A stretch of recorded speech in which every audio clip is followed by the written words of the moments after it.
Dan Dickau, Scorebook Live Washington at the KingCo Media Day, this time with 2A Power Liberty and head coach Omar Parker.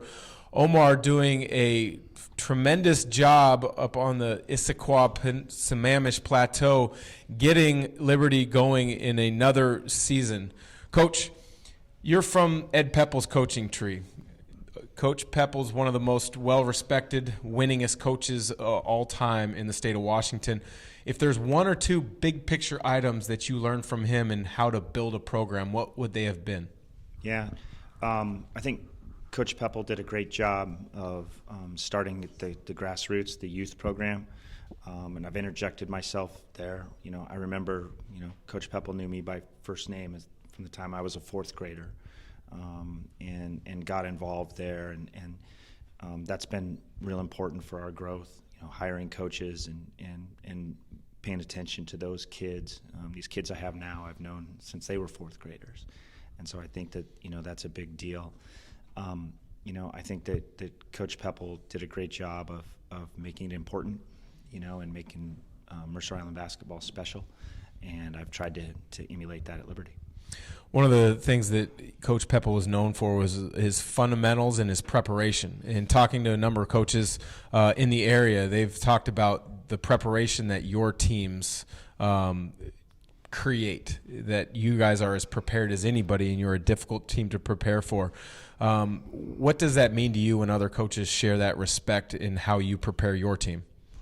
Well, it's obviously flattering, especially knowing that especially in the KingCo conference, knowing how good the coaches are there.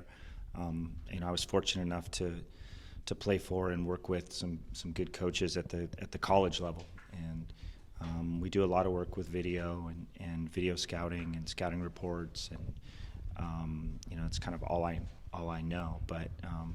To hear that those great coaches that we battle on Tuesday and Friday nights are saying nice things is definitely very humbling and flattering.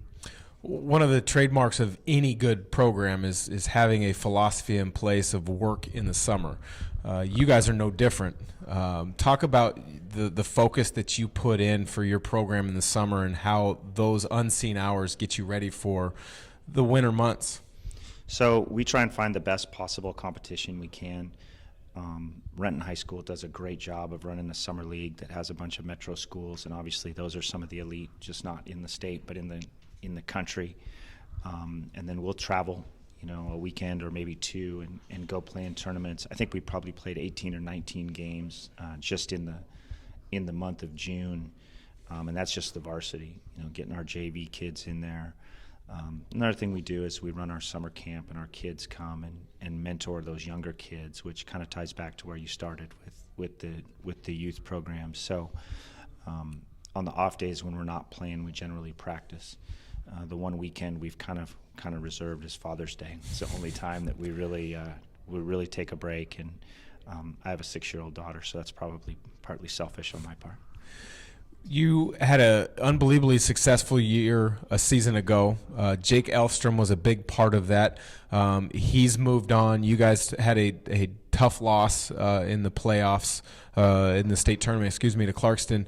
How are you going to replace the production from Jake Elfstrom, who's moved on to play at Point Loma under another Mercer Island grad, Matt Logie? Yeah, that's a good question. That's for us and this team to kind of discover. I think we're going to do it by committee.